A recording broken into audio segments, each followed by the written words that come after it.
নমস্কার বন্ধুরা, এইরকম আজকে বানালাম বেলের পান্না বা শরবত। এটা দেখো গরম খুব পড়েছে, এটা খেলে পেটটা খুব ঠান্ডা হবে, শরীরটাও ভালো থাকবে। বন্ধুরা এখানে আমি বানিয়ে নিলাম দুটো বেল পরিষ্কার করে বানিয়ে নিলাম, একটুখানি দুধ দিয়ে দিলাম, চিনি, একটুখানি নুন আর একটু তেঁতুল দিয়ে দিলাম, বানিয়ে নিলাম। দেখো বন্ধুরা, এই দেখো বন্ধুরা খুব সহজে বানিয়ে নিলাম।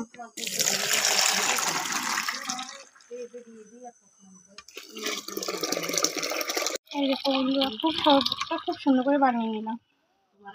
পেটটা খুব ঠান্ডা থাকবে, ভালো হয়ে যাবে বন্ধুরা। এই গরমে এইসব দোকান থেকে এনে না, এখানে বানিয়ে নিলাম বহুত সুন্দর করে। দেখো বন্ধুরা, আমি শরবতটা বানিয়ে নিলাম।